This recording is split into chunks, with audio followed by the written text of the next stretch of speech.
is if I reduce my taxable income at work, how will that affect my Social Security benefits down the road? Is it worth it?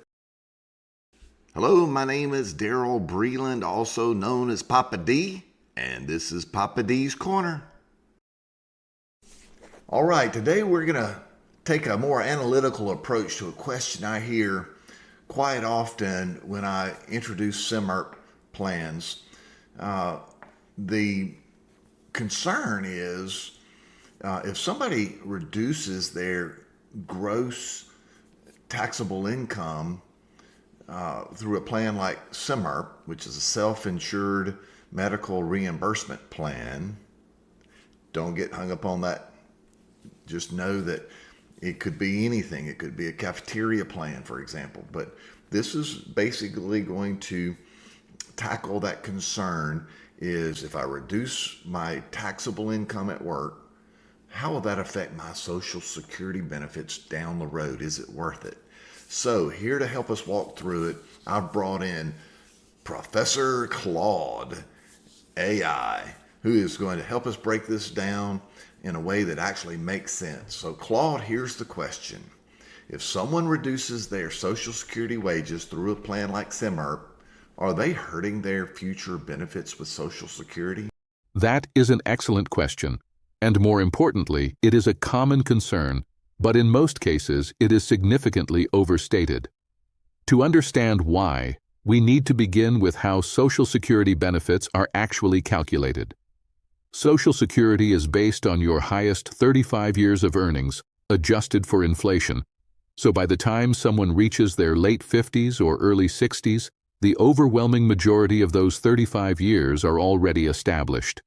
At that stage, you are not building the foundation of your benefit. You are making minor adjustments to an already established average, which means small reductions in taxable income during those final years typically result in minimal impact to the overall benefit. Okay, let's make it real for folks. Can you walk us through? Let's walk through a practical example. Consider a 60-year-old employee earning $75,000 annually, planning to retire at age 67. If they participate in a SEMERP-style structure over those final 7 working years, they could reasonably expect to save approximately $30,000 in taxes. Meanwhile, their projected Social Security benefit may decrease by approximately $5 per month. $5 a month? That's it? From a financial standpoint, that difference is almost negligible. In fact, to offset the tax savings achieved, one would need to collect Social Security for several centuries. Fair enough. I don't think that's in anybody's retirement plan, but here's another concern that I hear. Someone says, my take-home pay only increased about $14 a week, but I've been told by my Social Security could drop $27 a week in retirement. How do you respond to that? Which is not a realistic scenario. Now, let's address another common concern. Some individuals believe their take-home pay only increases modestly today, while their future Social Security could decrease significantly. In most cases, this perception is based on 2 misunderstandings. First, projected reductions are often based on simplified or inaccurate assumptions, not the actual Social Security formula. Second, there is a behavioral bias at play. People are comparing real dollars in hand today with a theoretical estimate of income decades in the future. Those are not equivalent comparisons.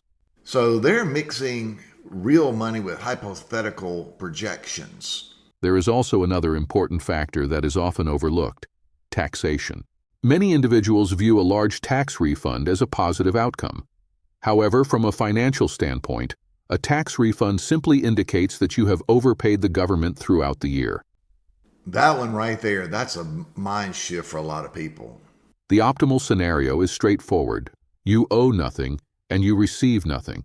That means you retained full use of your income throughout the year, rather than providing an interest-free loan to the government. So when someone says, my refund is getting smaller, what should they really be thinking? So when someone says their refund is smaller, what they should understand is this: they have already received that money incrementally in their paycheck. It was not lost. It was simply distributed differently. That's a powerful way to look at it. When you combine that understanding with a SEMERP structure, the value becomes more comprehensive. You are not simply adjusting taxable income. You are also potentially gaining increased take-home pay, access to supplemental and often tax-advantaged benefits, support for preventive care and wellness services, and in some cases, reduced overall healthcare costs. All right, let me see if I can simplify this for everyone listening.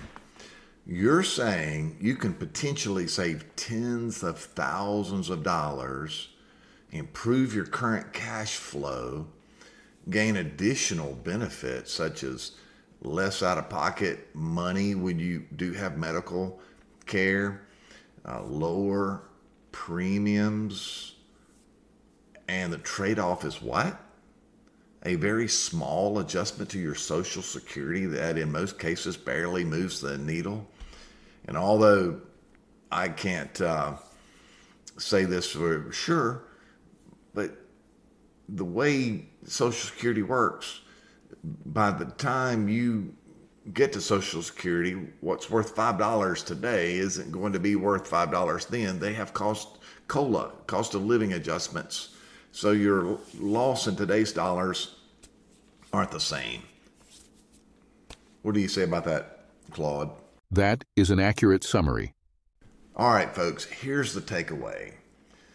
Don't let a misunderstanding about Social Security keep you from exploring something that could improve your financial situation right now. And Claude, I'll let you close this part out. Certainly. The key is not to rely on assumptions or generalizations. Instead, evaluate the numbers. Understand the structure and make decisions based on measurable outcomes. In most cases, when individuals review the actual data, the decision becomes quite clear. I do have one last question. What if you've explained this to someone and they just still don't get it? What would you say to them? I can explain it to you, but I can't understand it for you. If you still need someone to help you understand this subject, ask your CPA or financial advisor. Okay. Well, thank you so much, Claude. I really appreciate you being here and helping explain that. And until next time, if you have any additional questions or comments, please leave them in the comments section below and let me know what you think. And if you have additional questions, leave them in the comments and I'll try to answer them in the future. Thank you so much for taking your time to listen.